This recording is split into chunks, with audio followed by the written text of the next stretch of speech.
خطاب فرمائی ہے، وہ جو میں سوچ کے آیا تھا وہ انہوں نے کر دی۔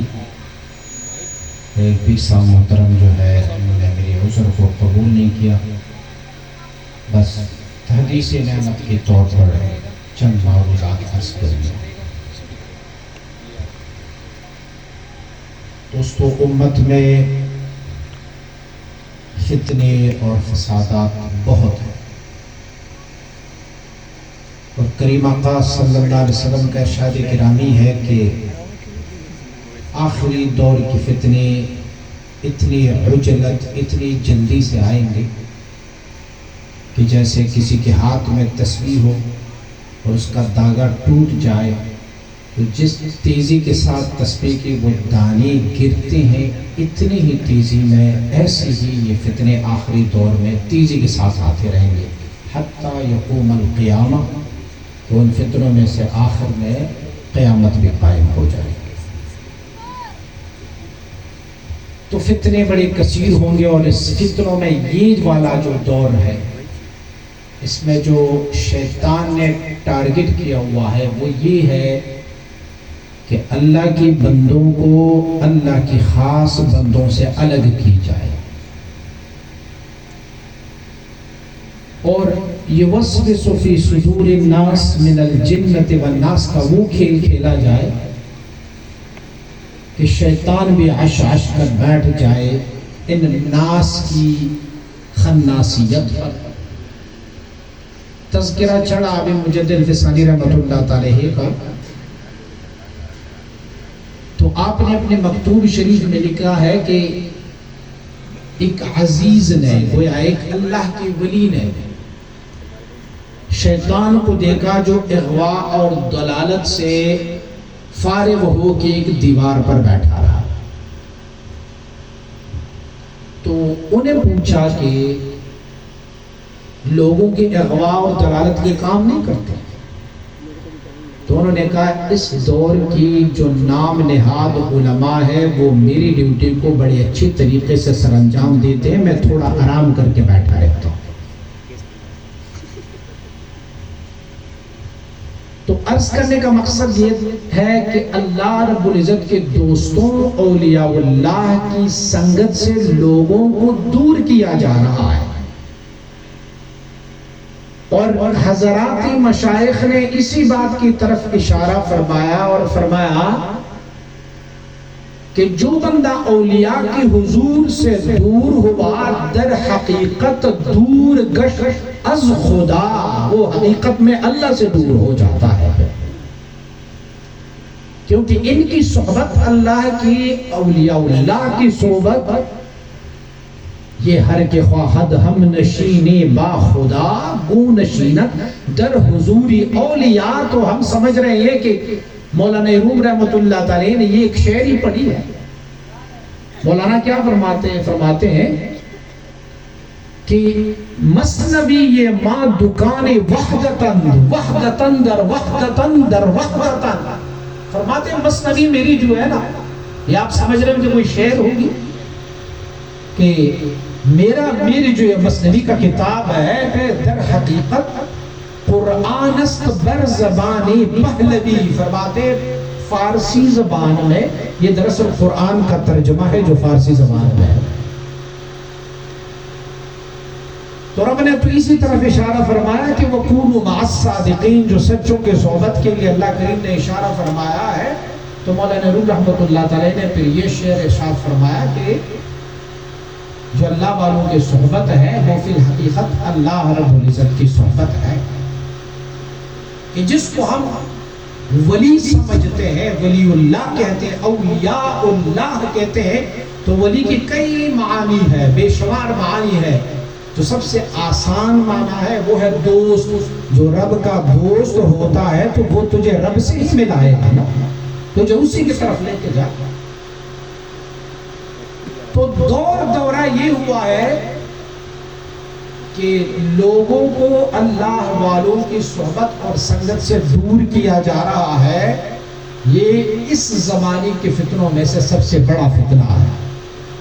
آپ اسلام کے ہسٹری کو دیکھیں، تاریخ کو دیکھیں، میرے اور آپ کے آقا صلی اللہ علیہ وسلم سے لے کر ہمارے ائمہ و مجتہدین تک جتنے بھی لوگ ان کے سایوں تلے بیٹھے رہے، ان کے پروں تلے بیٹھے رہے، اس کے دامن عاطفیت کے نیچے بیٹھے رہے، رب نے سب کو محفوظ فرمایا ہے، رب نے اس کو کمال عنایت فرمایا۔ اور آئیں پھر دیکھیں ابن تیمیہ اور ابن جوزی کو جا کے دیکھ لیں، برسیسا کو جا کے دیکھ لیں، وہ جنہوں نے اللہ کے دوستوں کی مخالفت کی، رب نے اسے آج بھی رسوا فرمایا ہے۔ کتابیں بھی بڑی بڑی لکھی، ضخیم کتابیں لکھی، سارا کچھ۔ تو یہ اللہ رب العزت کے دوست جو ہوتے ہیں، یہ وسائل ہے وصول اللہ کے لیے، رب کے لیے یہ وصول ہے۔ ابھی قبلہ بندگی صاحب اس بارے میں فرما رہے تھے، ارشاد فرما رہے تھے کہ آپ ان کی چہروں کی طرف دیکھیں گے تو ان کی چہروں کی نسبت میں کسی کی طرف ہے، اور وہ نسبت ہماری مشائخ نے کچھ اور طریقے سے بھی ذکر فرمایا۔ فرماتے اللہ رب العزت کی ذات مبارکہ بے چون و بے چگون ہے، ان کی کوئی مثل نہیں ہے، ان کے لیے کوئی شبہ نہیں ہے، کوئی مشابہت نہیں ہے۔ اللہ رب العزت کے لیے کوئی مکان اور طرف ثابت نہیں ہے، اور بندہ جو ہے یہ ان کے لیے مکان بھی ثابت ہے، طرف بھی ثابت ہے، جسم بھی ثابت ہے، یہ حادث ہے، یہ پیدا شدہ ہے، اس نے مٹ کے جانا بھی ہے واپس۔ تو ایک قائم کا ایک مٹنے والے کے ساتھ کیا تعلق ہو سکتا ہے؟ اسی تعلق کو مشائخ اعظام نے ثابت کیا ہے کہ اللہ کریم نے جب سیدنا آدم علیہ نبینا علیہ السلام کو دنیا میں مبعوث فرمانا چاہا تو فرمایا انی جاعل فی الارض خلیفہ، لوگوں میری ملائکہ میری مخلوقات میں انسانوں میں سے زمین پر اپنا ایک خلیفہ بھیجنا چاہتا ہوں۔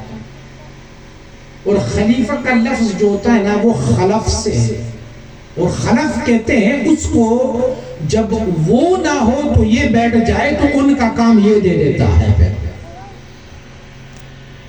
ہمارے ہاں ہمارے صدر مملکت کہیں چلا جائے تو ان کو ایک اور بندے کو وہاں بٹھایا جاتا ہے، غالباً ہماری سپریم کورٹ کی کسی جج کو بٹھایا جاتا ہے، تو جج کو جو ہے وہ قائم مقام صدر کا عہدہ دیا جاتا ہے۔ اور یہ یاد رکھیں قائم مقام صدر کے پاس بھی کسی ڈیتھ وارنٹ والے، کسی جیل والے بندے کی ڈیتھ کی سرٹیفکیٹ آئے نا، اور اگر وہ بھی اسے معاف کرنا چاہیں یا ان کو سزا دینا چاہیں گے تو اسے یہ پاور ہے کہ وہ اسے معاف کر دے یا اس ڈیتھ سرٹیفکیٹ پہ وہ سائن کر دے، ختم۔ ان کی کوئی گرفت نہیں ہے، کیونکہ یہ خود صدر تو نہیں ہے، قائم مقام صدر ہے، صدر کا خلیفہ بن کے آیا ہے۔ تو جب رب نے سیدنا آدم علیہ نبینا علیہ السلام کو اپنا خلیفہ بنایا تو میرے آقا نے اس کی تعریف فرمائی۔ رب کے حبیب صلی اللہ علیہ وسلم نے فرمایا کہ اللہ رب العزت نے آدم علیہ نبینا علیہ السلام کو کیسے پیدا فرمایا؟ ان اللہ خلق آدم علی صورتہ، فرمایا اللہ کریم نے سیدنا آدم علیہ نبینا علیہ السلام کو اپنی صورت میں پیدا فرمایا۔ یار جو بھی صورت ہو ان کی صورت کیسے ہو سکتی؟ تو فرمایا اپنی صورت پہ پیدا فرمایا۔ علماء کے اس میں اختلاف ہے کہ اس حدیث کی تشریح یہ ہے کہ یعنی آدم علیہ نبی علیہ السلام کی جو صورت تھی اللہ نے اسی صورت پہ پیدا فرمایا، اور کچھ علماء کہتے ہیں نہیں، ان اللہ خلق آدم علی صورتہ ہی میں، یہ جو ضمیر ہے ہا کی یہ راجع ہے اللہ کے لیے ہے کہ یعنی اللہ نے اپنی صورت دی کہ آدم کو پیدا فرمایا۔ ارے جو بے صورت ہے، بے شکل ہے، بے جسم ہے، بے مکان ہے تو ان کی صورت کیسے ہو سکتی ہے؟ تو مجدد رحمت اللہ تعالیٰ نے فرمایا نہ اس کا معنی یہ نہیں ہے، کیونکہ بے چون و بے چرا بے چگون ذات ہو جس کے لیے کوئی صورت ثابت نہ ہو، کوئی شکل کوئی جسم ثابت نہ ہو، تو پھر ان کی صورت کو کیسے؟ آئینے میں تو وہی کچھ نظر آ رہا ہے جو صورت ہو نا۔ تو فرمایا اس کی معنی یہ نہیں ہے، فرمایا معنی اس کی یہ ہے کہ اللہ کریم نے اپنی صفات میں سے کچھ صفات اپنی خلیفہ کو عنایت فرمائی، لوگوں میں بیچون ہو بیچگون ہو، میرے لیے جسم ثابت نہیں، طرف ثابت نہیں، لیکن یہ میری تخلیق ہے، میرا بندہ ہے، میں نے اپنی کچھ صفات ان کو عنایت فرمائی ہے، جو ان سے ملتے ہیں وہ حقیقت میں مجھ سے مل جاتے ہیں۔ تو ملو تو صحیح نہ ان سے۔ اور میں عرض کر چکا کہ خناس ہوتے ہیں نا، یوسوس فی صدور الناس من الجنۃ والناس، تو ان میں سے سب سے جو بڑا خناس اور پہلا خناس پہنچا وہ تھا ابلیس، عزازیل۔ یا آج کل جتنی بھی لوگ ہیں نا، وہ بیٹا جو ہوتا ہے نا وہ اپنے باپ کی ہی فعل کو آگے بڑھا دیتا ہے، اور شاگرد جو ہے وہ اپنی استاد کی افعال کو آگے بڑھاتا رہتا ہے۔ انکار عزازیل کو یا ابلیس کو اس بات سے نہیں تھی کہ ربا تیری توحید میں بیان نہیں کرتا، کرتے تھے۔ ربا سجدہ بھی تیرے لیے ہے، عبادت بھی تیرے، ایاک نعبد و ایاک نستعین بھی تو لے ہے، اس سے کوئی انکار نہیں تھا۔ موحد تو سب سے بڑا موحد وہی تھا۔ قانون یہ ہے کہ رب اپنی عبادات میں سے کوئی کمی بیشی کرنے والوں کو اپنی صفت رحمانیت اور رؤوف اور رحیم ہونے کے بنا پر، عفو اور کریم ہونے کے بنا پر اگر رجوع کر لے تو رب اسے قبول فرما دیتا ہے۔ ممکن ہے کہ اللہ کریم اسے عفو و درگزر فرمائے، لیکن اللہ جس کو اپنا محبوب بنا لے پھر ان کی حق تلفی اگر ہو جائے تو رب اسے معاف نہیں فرماتا، جس کے حق تلفی میں وہی معاف فرمائیں گے۔ اور پھر اس ابلیس کے نقش قدم پر چلنے والے لوگ آئے، ابلیس نے کیا کہا؟ رب نے فرمایا سجدہ کر لو۔ شاگردوں نے، ملائکہ نے، ساروں نے سجدہ کیا، لیکن استاد تو استاد تھا، اس نے کہا نہیں میں نہیں کروں گا، اسی لیے کہ انا خیر منہ، میں تو اس سے بہتر ہوں۔ اور انا خیر منہ میں مفسرین اور محدثین نے اور تحقیق فرمائی ہے، کہا صرف یہ نہیں کہ انا خیر منہ، میں اس سے بہتر ہوں، کہا پروردگارا میں تو جس عبادت کی طرف آپ اشارہ کر رہے ہیں کہ اس کو سجدہ کر لو، اس سے بہتر عبادت پہ لگا ہوا ہوں کہ وہ تیری توحید بیان کر رہا ہوں۔ کہا میری والی عبادت جو ہے نا، جو آپ نے حکم دیا ہے کہ اس آدم کو سجدہ کر لے، میں جو عبادت کر رہا ہوں تو اس سجدے سے افضل ہے۔ میں تیری ذات کو پوچھتا ہوں، تجھ سے میرا رابطہ ہے، تیرا ہی وسیلہ ہے، تیرا ہی ذات ہے۔ آج کہتے ہیں نا کہ ہم ڈائریکٹ رب کو پکارتے ہیں، کسی اور کو نہیں پکارتے۔ تو پھر کیا ہوا؟ اللہ کریم نے فرمایا ٹھیک ہے میرا خلیفہ ہے، اس کو سجدہ نہیں کیا تو فخرج فإنک رجیم وإن علیک لعنتی الی یوم الدین، اب نکل جا۔ یعنی کہ اگر انسان نے جس چیز پر رب نے حکم دیا ہے، چاہے وہ بظاہر شرک ہی کی صورت میں آئے، لیکن جب رب حکم دے تو وہ شرک نہیں ٹھہرتا، وہ ایک عبادت ہوتا ہے وہاں پر۔ وگرنہ تو غیر اللہ کو سجدہ کرنا تو منع ہے، لیکن رب نے جب حکم دیا کہ آدم کو سجدہ کر لے، فسجد الملائکۃ کلہم اجمعین الا ابلیس، مگر صرف ابلیس نے۔ تو مقصد یہ تھا کہ وسائل ہوتے وصول اللہ کے لیے۔ رب کا ذات وہ ایسا ہے کہ وہ بے چون و بے چگون و بے چرا ہے، ان کے لیے کوئی جسم، کوئی مکان، کوئی طرف ثابت نہیں ہے، اور بندہ جو ہے وہ عین تخلیق شدہ ہے، یہ حادث ہے، ان کے لیے بہت ساری چیزیں ہیں دنیاوی امور میں۔ تو اس نے رب سے کیسے ملنا ہے؟ کسی ایسے بندے کو تلاش کرنا ہے جس کا پہلے ہی رب سے رابطہ ہو، تو رابطہ کرنے والے کے ساتھ اپنا رابطہ جوڑ لے، وہ تیرا رابطہ مفت میں رب سے کروا دے گا۔ مجھے یاد آئے کہ حضرت بایزید بسطامی رحمۃ اللہ تعالی کا ایک قول یاد آیا، آپ نے ارشاد فرمایا کہ یہ لطیفہ روح جو ہوتا ہے، ہمارے سلسلہ عالیہ نقشبندیہ میں دوسرا سبق ہے لطیفہ روح، تو فرماتے ہیں کہ یہ روح کی کیفیت کیا ہے، یہ روح ہے کیا؟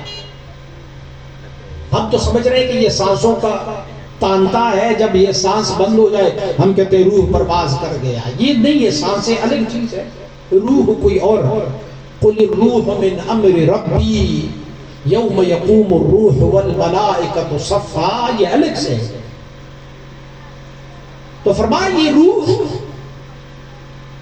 میں جب اصل روح تک پہنچا ہوں، لطائف میں ذکر کرتے کرتے جب میں اصل روح کے مقام تک پہنچا تو آپ ارشاد فرماتے ہیں کہ وہاں میری نظر روح کے اس جانب پر پڑی جو رب سے فیض لینے والی تھا۔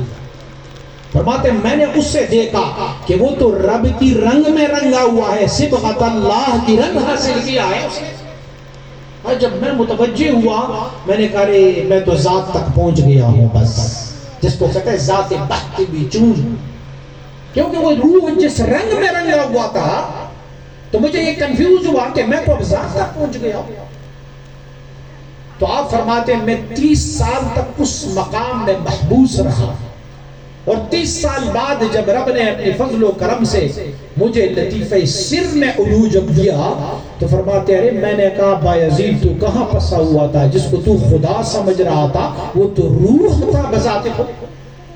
تو فرماتے میں استغفار اور توبہ کرنے لگا کہ یہ میں کہاں پس گیا تھا۔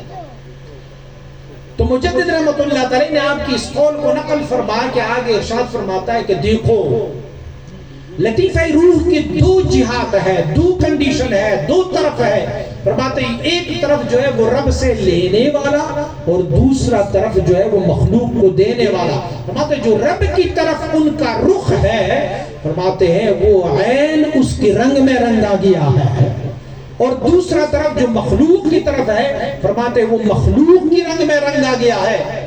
علماء کرام موجود ہے، عرش عظیم الشان کو بھی یہ کیفیت حاصل ہے، رب کی عرش کو بھی، کہ کچھ علماء کہتے ہیں کہ یہ دائرہ امکان میں ہے اور کچھ کہتے ہیں امکانی نہیں، ممکنات میں سے نہیں ہے۔ کچھ کا جو یہ دعویٰ ہے کہ یہ ممکنات میں سے نہیں ہے، وہ کہتے ہیں اسی لیے کہ عرش عظیم الشان جو ہے وہ برزخ ہے بندوں اور رب کے درمیان۔ جو عرش کو وسیلہ بنا دے بندے تو عرش کی ایک سائیڈ جو ہے وہ مخلوق کی طرف ہے اور ایک سائیڈ خالق کی طرف ہے، تو پھر یہ ایک برزخ بن گیا دونوں کے درمیان۔ مجدد رحمت اللہ تعالی فرماتے اللہ کے یہ بندے بھی اللہ اور بندوں کے درمیان برزخ کا کام دیتا ہے، اور برزخ سے جو مل جاتا ہے وہ فی الحقیقت رب سے ہی مل جاتا ہے۔ تو تبھی یہ علماء کرام جب بار بار صوفیاء کی محفلوں میں آتے ہیں آپ سب کو سمجھاتے ہیں کہ بھئی اللہ والوں کی صحبت میں آؤ، بیٹھو۔ کیوں کہتے ہیں بیٹھ جاؤ؟ اسی لیے کہتے ہیں کہ جب یہاں بیٹھ جاؤ گے اللہ والوں کی صحبت میں تو یہ تمہاری کنیکشن کو رب تک جوڑ جائے گا۔ اور میں اپنے ساتھیوں کو بڑے آسان کر کے سمجھا دیتا ہوں، میں ان کے کہتا ہوں میں آیا ہوں جناب پیر صاحب کے پاس، تو میرے ساتھ میرا دوست ہے عزیز بھائی، لیکن پیر صاحب عزیز بھائی کو نہیں جانتے، تو جب ملتے ہیں تو پیر صاحب مجھ سے کہتے ہیں کہ بھئی یہ کون ہے؟ میں ان کو کہتا ہوں کہ یہ میرا دوست ہے۔ تو پیر صاحب کہتے ہیں آپ میرے دوست ہو تو آپ کا دوست بھی میرا ہی دوست ہوتا ہے نا۔ قانون تو یہی ہے کہ دوست کا دوست بھی دوست ہی ہوتا ہے۔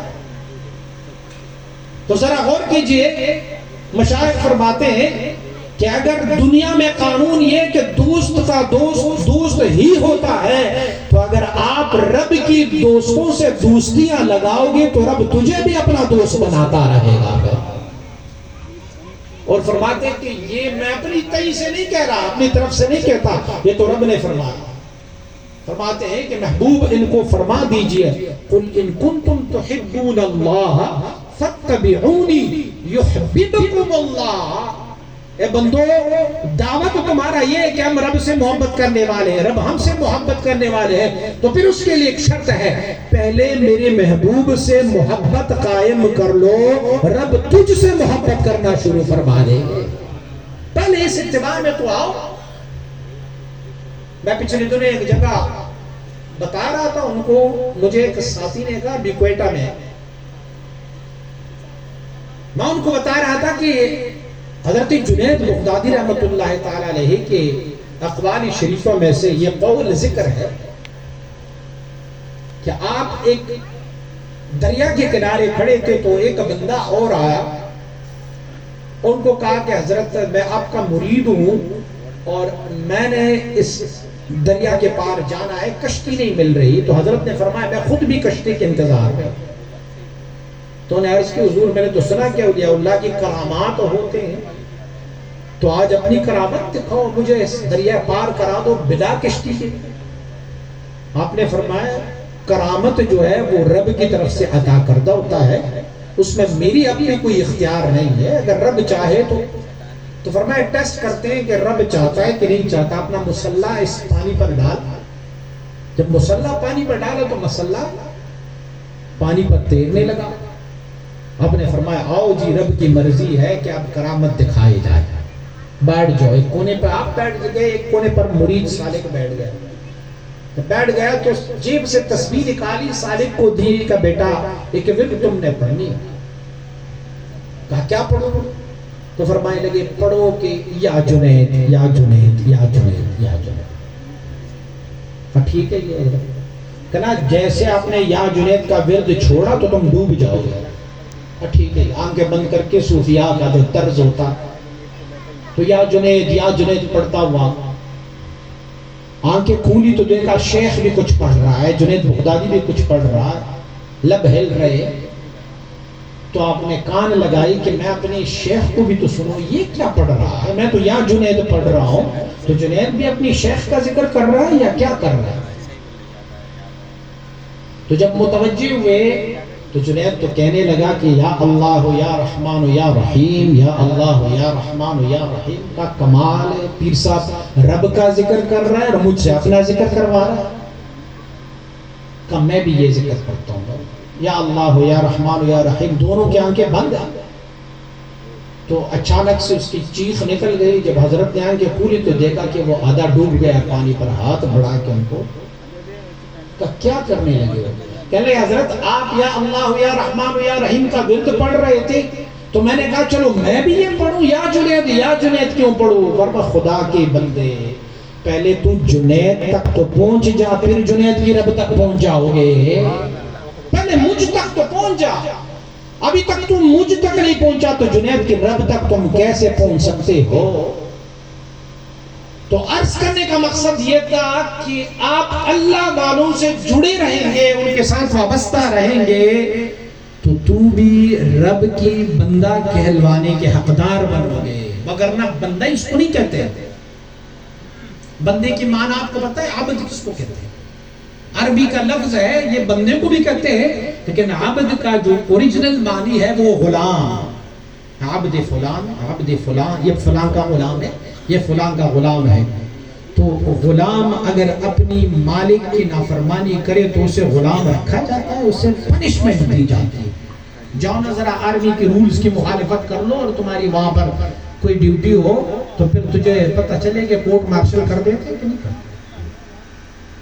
تو اگر آپ نے آپ کو عبد ثابت کر لینا ہے، اللہ کا بندہ ثابت کرنا ہوگا تو رب کی ان خاص بندوں سے وابستہ ہونا پڑے گا. اور میں نے شروع میں کہا کہ فتنہ یہ آیا ہے کہ تمہیں اللہ کے بندوں سے دور کیا جا رہا ہے.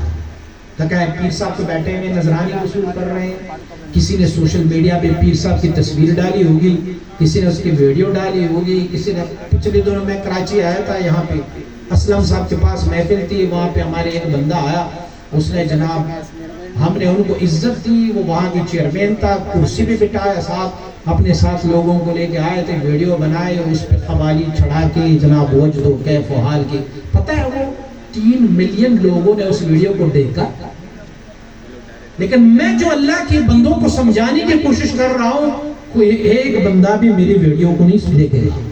لیکن شیطانیت اور خنازیت کے لیے لوگ پھر دیکھتے جائیں گے. لوگوں کو اللہ کے بندوں سے دور کرنے کا ایک، اور جب اللہ کے بندوں کے اس سائے سے، سائے عاطفیت سے آپ دور رہیں گے تو یاد رکھو پھر جو بھی بکری اپنی جھرمٹ سے آگے پیچھے ہو جاتی ہے تو پھر وہ بھیڑیا کے شکار ہو ہی جاتی ہے. پھر وہ نہیں آتا. تو عرض کرنے کا مقصد یہ تھا کہ یہ اللہ کے بندے جو ہے ان سے وابستہ رہے. اور آپ کہیں گے کون سے اللہ کے بندے؟ ہر بندہ جو ہے نا بیٹھا ہوا ہے، کوئی کہتا ہے میں تعویذ دے رہا ہوں، وہ کہتا ہے میں کچھ، کوئی کہتا ہے کچھ. تو یہ علامت بھی ہمیں آقا صلی اللہ علیہ وسلم نے فرمایا اللہ کا بندہ کون ہے جس کو میں اللہ کا بندہ کہتا ہوں؟ خیارکم اذا رؤوا ذکر اللہ، آپ میں سے اللہ کا بندہ وہ ہے کہ جب اسے دیکھا جاتا ہے تو تجھے اللہ یاد آ جاتا ہے، جب ان کے چہرے پہ نظر پڑے گا سبحان اللہ، یہی تو اللہ کا بندہ ہے۔ میں ایک یورپی کنٹری میں گیا تھا تو وہاں کے مسلم لوگ مل کے آئے تو ملاقات ہوئی، تو اس کے بعد مجھے کہنے لگے یار مجھے بتا دیں یہ صحیفی حضرات کریم کون سا لگاتا ہے، یہ وائٹنس کریم کون سا لگاتا ہے؟ میں نے کہا یہ اللہ کی فیض کا کریم لگاتے ہیں اور چمکتے رہتے ہیں، نورانی چہرے والے۔ تو اللہ کی ان بندوں کے صحبت اپنائیں، ان کے صحبت میں بیٹھ جائیں، یہ وسائل ہے وصول الی اللہ کے لیے، اللہ تک پہنچنے کی ذرائع ہے، اللہ تک پہنچنے کا وسیلہ ہے۔ بے شک قرآن بھی وسیلہ ہے اللہ تک پہنچنے کا، لیکن قرآن پڑھنے والوں کو بھی میرے آقا نے فرمایا کہ رب قارئ القرآن والقرآن یلعنہ، بہت سارے ایسے قرآن پڑھنے والے ہیں جو قرآن خود اس پر لعنت فرما رہا ہوتا ہے۔ تو پہلے قرآن کے قاری بنو تاکہ قرآن تمہارا شفیع رہے، اور یہ قرآن کے قاری ایسے نہیں بننا جو تو زبان سے ادا کر رہا ہے تیرا دل بھی ان کے ساتھ شامل ہونا چاہیے، اور اگر یہ شامل نہ ہو تو یہ تو منافقت کی ایک علامت ہے کہ ایمان کیا ہے؟ اقرار باللسان و تصدیق بالقلب۔ اگر اقرار باللسان ہے اور تصدیق بالقلب نہیں ہے تو ایمان نہیں ہے، یہ ویسے صورتی ایمان ہے، یہ صورتی اسلام ہے۔ اگر حقیقت اسلام اور حقیقت ایمان چاہتے ہو تو حضرات مشائخ نے فرمایا یہ اولیاء اللہ کی سینوں سے تجھے ملتا رہے گا۔ اللہ کریم ہمیں بھی کسی ایسے چمکانے والے کے چمک کے سامنے رکھے تاکہ ان کی چمک سے ہمارے چہروں میں بھی چمک آئے۔ اللہ ہم سب کے حاضری کو قبول و منظور فرمائے۔ وآخر دعوانا ان الحمدللہ۔